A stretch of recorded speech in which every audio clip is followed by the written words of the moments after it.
Dito sa Papa Dudut Stories, ikaw ay hindi nag-iisa.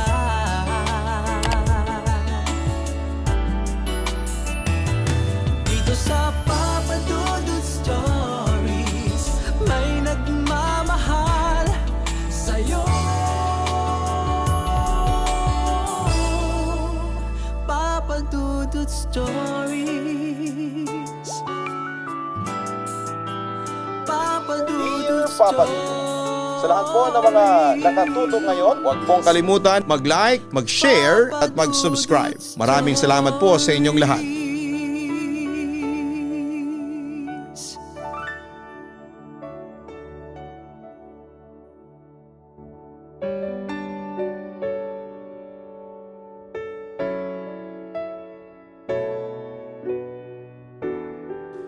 Magandang gabi sa inyong lahat. Tawagin niyo na lamang po ako sa pangalang Jonel.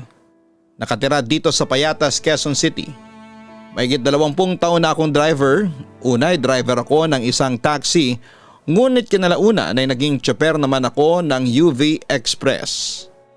Isa ako sa mga loyal listener mo sa radyo at nalaman ko naman ang tungkol sa YouTube channel mo dahil sinishare sa akin ang anak kong panganay. Kaya eto, napasubscribe ako sa inyo since 2021. Ay marami na akong napakinggang kwento na tampok ninyo. Bilang taxi at UV Express driver, marami na akong nakasalamuhang tao.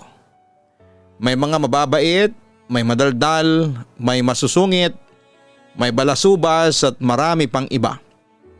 Pero sa pagiging driver ko, ay may nakita at naranasan na rin akong kababalaghan, lalo na sa loob ng aking taxi o UV Express. Nung una ay bumaboundary lamang ako bilang taxi driver. Siyempre kada araw ay iba't ibang taxi ang na-assign sa akin na minamaneho. Nung una ay ayos naman ang lahat, normal lang ang pagbabiyahe kahit gabi. Tapos pagdating ng alas 11 ng gabi ay bumaboundary na ako. Kumikita ako noon ng hanggang 1,500 pesos kada araw. Kinaltas na doon ang boundary. Hanggang sa isang gabi, minamaneho ko ang isang hindi pamilyar na taxi unit. Bagong acquire daw yon ng may-ari pero second hand na. At isa na ito sa 10 taxi units na ino-operate niya. Pagsakay ko pa lamang sa taxi yon, iba na ang pakiramdam ko. Para bang ang bigat-bigat, Papa Dudut. Pero dahil sa may hinahabol akong boundary kaya agad akong namasada. Alas 6 pa lamang ng umaga ay bumiyahe na ako para maghanap noon ng pasahero. Naging smooth naman ang biyahe at noong araw na yon, hindi ako masyadong naipit sa traffic. Sabi ko sa aking sarili parang himala. Kaya tuwang-tuwa ako noon kahit na medyo hindi ako komportable sa loob ng taxi.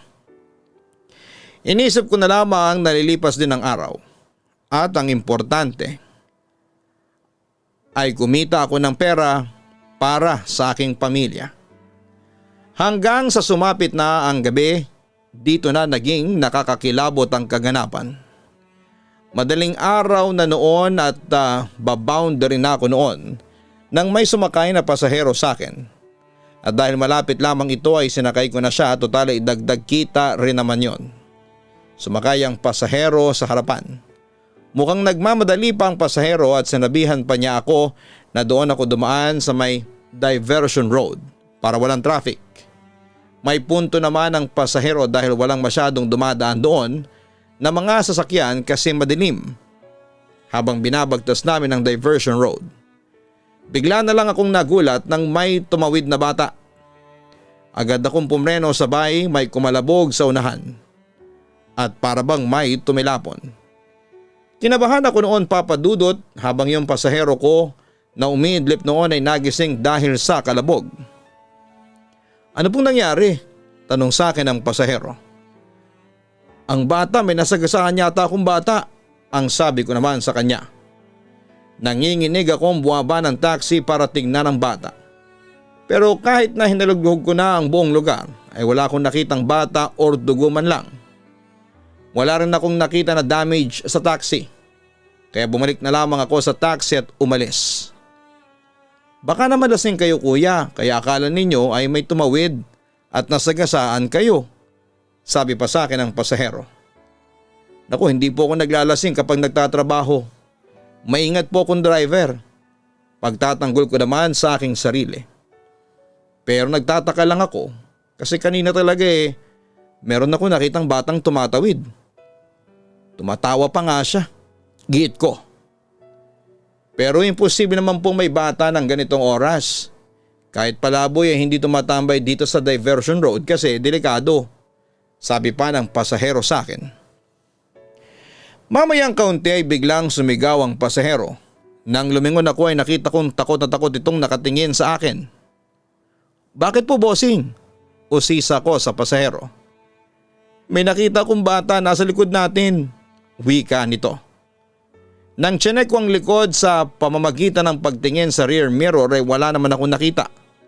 Wala naman pong bata boss, ang sabi ko. Pero kinabahan ako kasi natataranta pa rin ang pasahero. Hindi ako nagsisinungaling. Nakita ko yung bata noong napatingin ako sa rear mirror. Nakaupo dyan sa gitna duguan. Nakangisi pa. Nakakatakot ang itsura niya.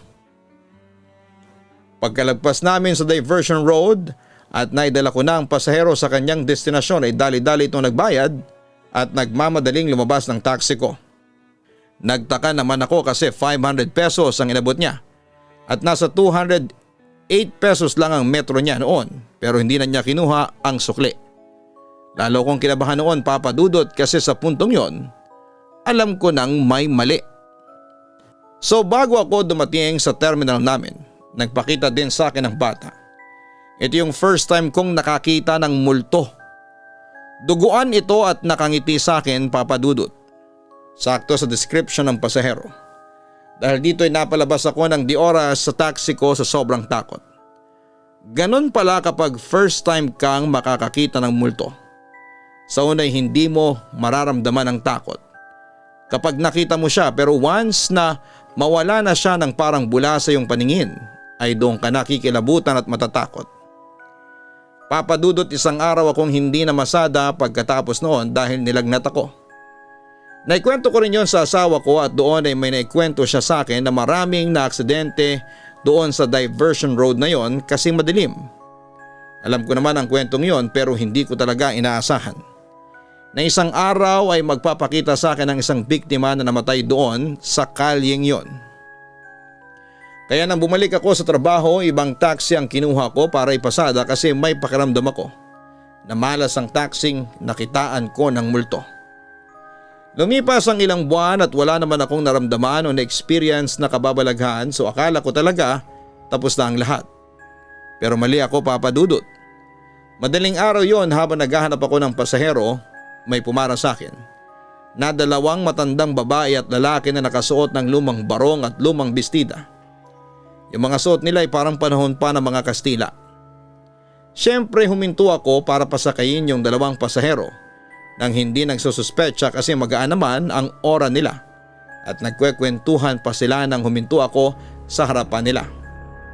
Ang nakapagtataka nga lang, napapikit lang ako saglit noon at pagdilat ko ay nakita ko nang nakapasok yung dalawang matanda sa taxi na hindi ko man lang narinig na binuksan nila ang pinto ng taxi. Pero syempre ay nagkibit balikat na lamang ako. Sabay tanong kung saan ang way nila. Ang matandang lalaki ang sumagot sa tanong ko at nagsimula na kaming bumiyahe. Habang nasa biyahe sobrang tahimik na. Noong dalawang matanda at nagsasalita lamang ito kapag tinuturo nila sa akin kung saan ang daan. Habang patuloy ako sa pagdadrive ay panay sulyap ko sa rear mirror. Parang ang weird na kasi nung dalawa at kinilabutan ako Papa Dudut nang hindi ko maintindihan. Lalo na't napansin kong puro naglalakihang mga puno at halaman ang dinaraanan namin. Maya-maya ay pumara yung matandang lalaki sabay abot sa akin ng perang pamasahe. Eksaktong halaga talaga ang ibinayad. Pero nakakakilabot noon Papa Dudut ay bigla na lamang nawala yung dalawang matanda nang hindi man lang nagbukas ng pintuan. Doon ako nagpanik at nagmamadaling umuwi papunta sa terminal namin.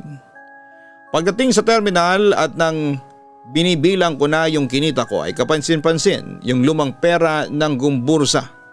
Siyempre nagtaka ko hanggang sa naalala ko yung mga multong sumakay sa taxi ko. Yun siguro ang binayad nila sa akin at hindi ko yun napansin dahil na rin sa naunahan ako ng takot. Kaya nang umuwi naman ako sa bahay, agad kong ikinuwento sa asawa ko ang mga nangyari. Samantala'y marami pa akong mga naranasang kakaiba at nakakatakot habang namamasada ako ng taxi, pero nakalimutan ko na rin dahil sa pagod at mas natatakot ako noon kung wala akong perang maiuuwi para sa pamilya ko. Hindi nagtagal nang medyo nalalaos na ang taxi dahil sa nausong TNVS o yung mga ride booking apps mula taxi ay namasada ako ng UV Express. Ang nakakatuwa dito ay mas malaki ang kinikita ko, pero hindi mahaba at nakakapagod ang biyahe kasi may sinusunod na ruta. Akala ko hindi na ako makakaranas ng kababalaghan kasi yun nga UV Express na at hindi ako nawawala ng pasahero. Pero nagkamali ako, Papa Dudut. Isang gabi galing ako sa airport. Sa loob ng Freeport Zone, yun ang huling pamasada ko para sa gabing yon. At nung oras na yon ay isa lang ang pasahero ko. Isang estudyante na natutulog at nakaupo sa likod ng UV Express. Habang bumabiyahe ako ay napansin kong madilim ang kalsada dahil medyo malayo ang pagitan ng mga poste ng ilaw at bihira lang din ang dumadaan doon tuwing gabi. Habang nagmamaneho ay naramdaman ko na parang may kakaiba sa loob ng UV Express. Pakiramdam ko ay may kasama ako sa loob at may nakatingin sa akin. Chinek ko ulit yung pasahero pero tulog pa rin, pero parang nananaginip ito o binabangungot. Sinubukan kong tawagin para gisingin pero hindi nagising ang estudyante. Mamayang kaunti ay tumahimik ulit ito, Papa Dudut. Nagpatuloy yung nakakakilabot na pakiramdam sa loob ng UV Express. Pero hindi ko na yon pinansin dahil alam ko naman nakasama ko ang Diyos. Mamayang kaunti ay may pumara sa akin na isang lalaki at sa pagtataka ko, imbis na sa backseat ito umupo ay doon siya umupo sa tabi ko, Papa Dudut. Usually kasi sa likod sumasakay ang mga pasahero. Napansin ko na panay tingin ng lalaki sa gawi ko at parang hindi ito mapakali. May sumakay ulit na dalawang lalaki at sa likod na sila umupo at lumingon na naman ang lalaking pasahero sa likod. Nang bumaba ang dalawang lalaki, tinanong ko na yung lalaking pasahero kung bakit hindi siya doon sa likod umupo at kung bakit siya lingon ng lingon doon sa likod. Kanina kasi may babaeng nakaupo doon sa likod, katabi ng estudyante. Nakaputi siya at nakayuko lang. Pero nakakatakot ang aura niya. Alam ko ng multo yun, kaya ako lumingon ay dahil hindi napapansin ng dalawang lalaki yung katabi nila. Nung bumaba na sila, nawala na rin yung babae. Kwento ng pasahero ko. Mamayang kaunti ay nagising na yung pasahero kong estudyante at nagtanong ito kung saan na kami. Sinabi kong wala pa kami sa destinasyon niya. Mamayang kaunti ay kinausap ko yung estudyante. Iho, umuungol ka kanina, parang binabangungot. Sinusubukan kong gisingin ka pero hindi mo ko naririnig, sabi ko sa kanya. Hindi po talaga ako tulog, bossing. Nagtutulog-tulugan lang po ako kasi may katabi akong multo kanina. Mahina at medyo kinakabahan pang sabi ng estudyante. Nagkatingin na naman kami ng pasahero. Nagsasabi ako ng totoo. Nakita ko yung babaeng multo sa tabi ng bata. Aniya. Kaya pala kanina pa ako hindi mapakali dito. Parang may nakatingin sa akin. Yun pala. Kinakabahan ko namang sabi sa kanila. Sabay na buwaba ang dalawang pasahero ko sa huling ruta ko at pagdating ko sa aming terminal, agad ako lumabas ng UV Express kasi nanginginig at hindi maganda ang pakiramdam ko. Pero Papa Dudut, noong nakaparada na yung UV Express ko at wala nang ilaw sa loob ay napatingin ako at kinilabutan. Kasi kahit na nakapark na yung UV Express na pinasada ko ay kitang kita pa rin ang loob nito dahil naiilawan pa ito doon sa terminal. Papa Dudut, nakita ko sa loob ang isang babaeng nakaputi at nakayuko at nakaupo siya doon mismo sa pwesto kung saan ay nakaupo yung estudyanteng pasahero ko kanina. Dahil doon ay napatakbo ako sa takot at agad na umuwi. Pagdating sa bahay ay muli kong kinuwento sa aking asawa ang naranasan ko. Jonel, palagi kang magdarasal kapag nasa biyahe ka. Humingi ka ng gabay sa Diyos na sana'y hindi ka mapahamak habang naghahanap buhay. At ipanalangin mo na sana'y hindi ka niya pabayaan. Na hindi ka maka-experience pa ng mga nakakatakot habang nasa biyahe. Sabi pa sa akin ng asawa kong si Lea. Sa kabilang banda ay sinunod ko naman ang payo sa akin ng aking asawa. Palagi ako nagdarasal sa Diyos na sana ay ingatan niya ako habang nagbabiyahe.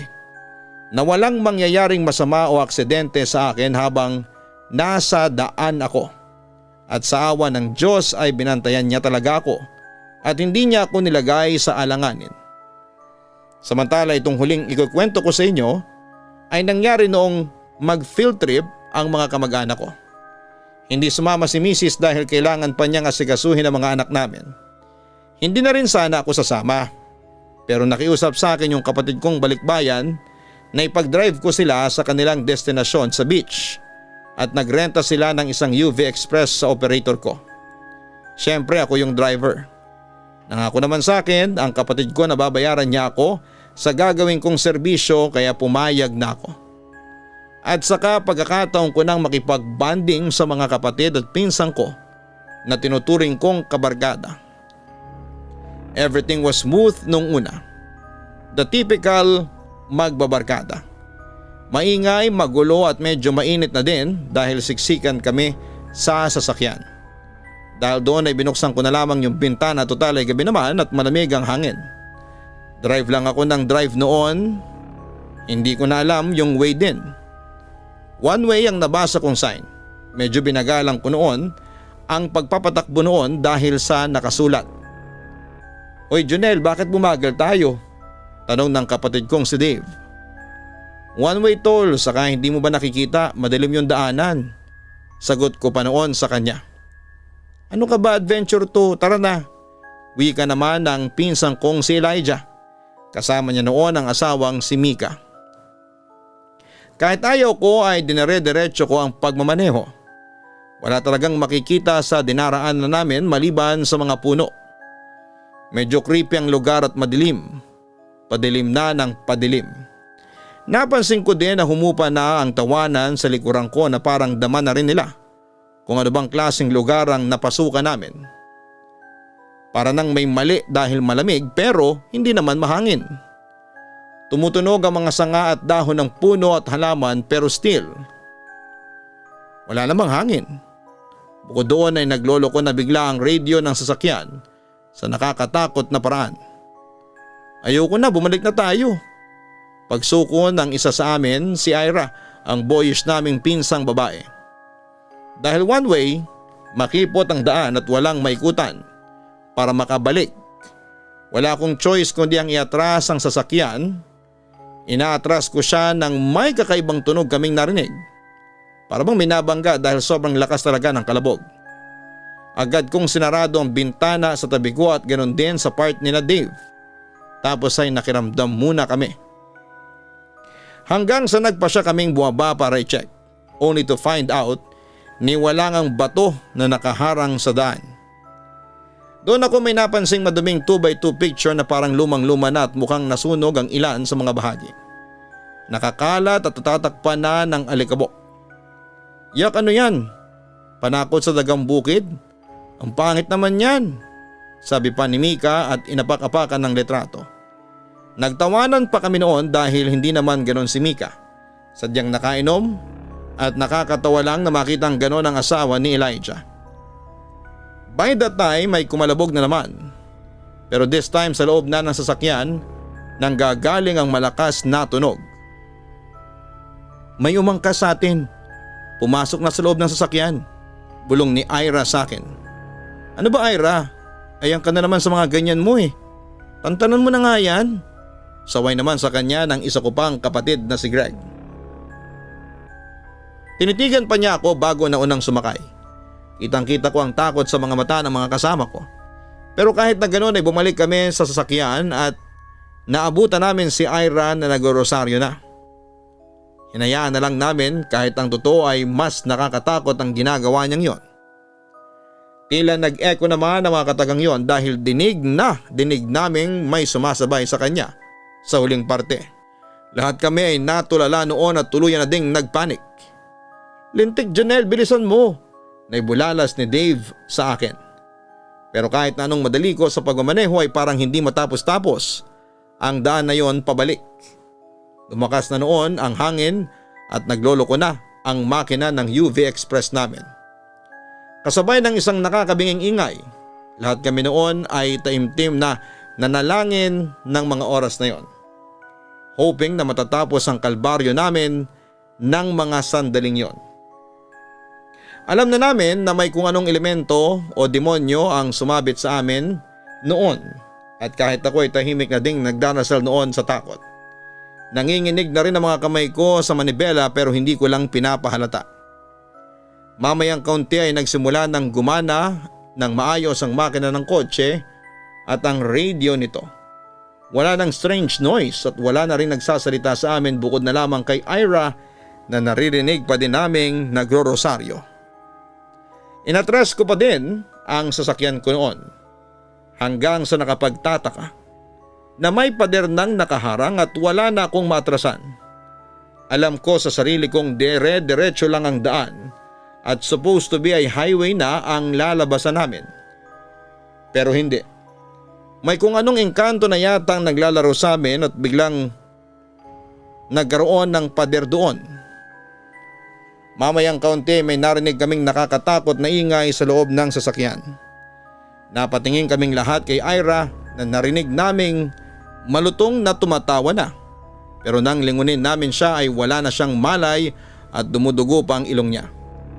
Akala ko noon ay nagpapanik lahat pero hindi ko akalaing walang magsasalita sa amin habang naririnig yung nagdarasal na hindi namin malaman kung saan ang gagaling.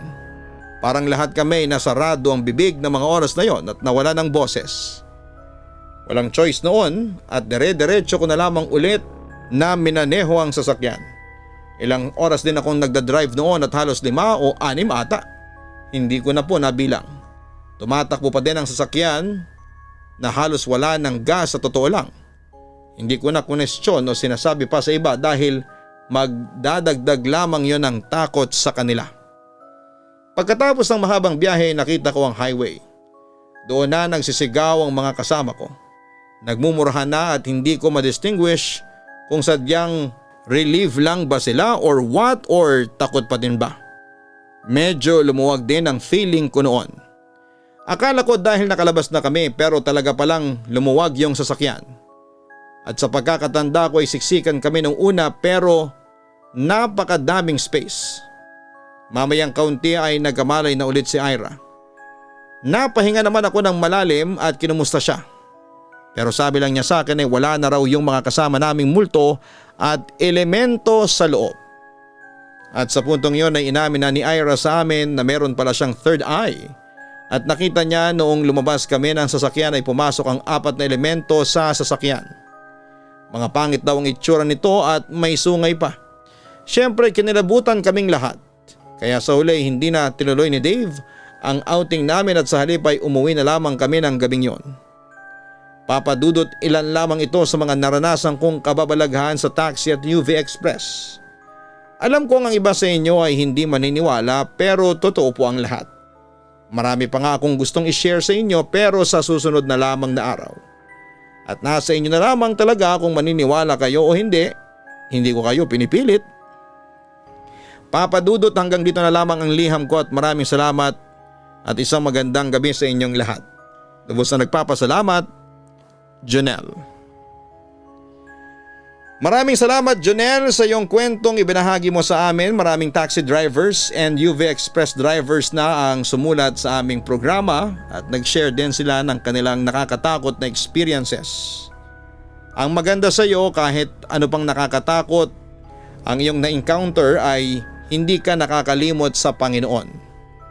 Oo, ang panalangin sa Panginoon bago bumiyahe ay isang paraan para makaligtas at labanan ang kapahamakan.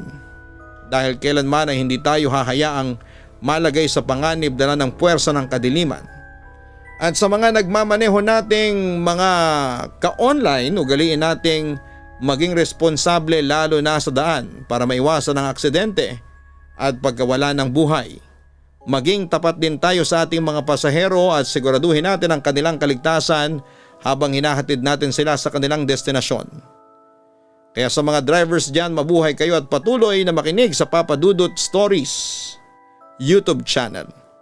Hanapin po ang Kaistorya Horror at mag-subscribe na rin po kayo. Ganon din po sa Gian Giano Vlogs.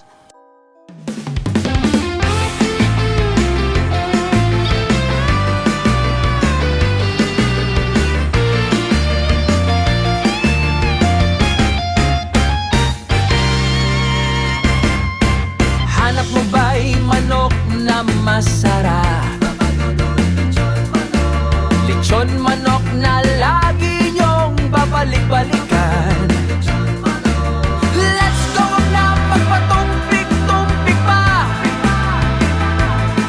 Siguradong enjoy lahat sa pagkainan.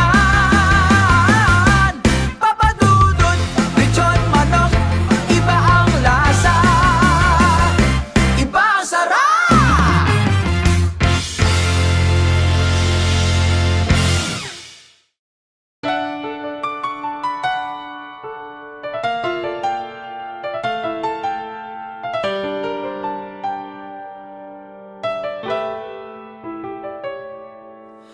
Ang buhay ay mahiwaga, laging may lungkot at saya. Sa Papa Dudut Stories, laging may karamay ka.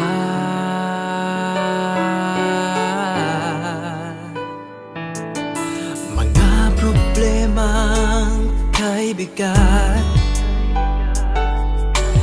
dito ay pakikinggan ka. Sa Papa Dudut Stories, kami ay iyong kasama.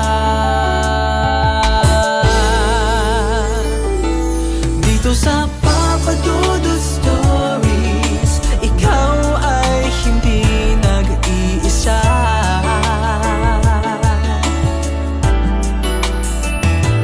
Dito sa Papa Dudut Stories, may nagmamahal sa'yo. Papa Dudut Stories, Papa Dudut Stories,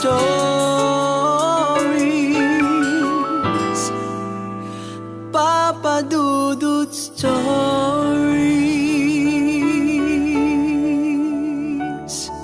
Hello mga ka-online, ako po ang inyong si Papa Dudut. Huwag kalimutan na mag-like, mag-share at mag-subscribe. Pindutin ang notification bell para mas maraming video ang mapanood ninyo. Maraming salamat po sa inyong walang sawang pagtitiwala.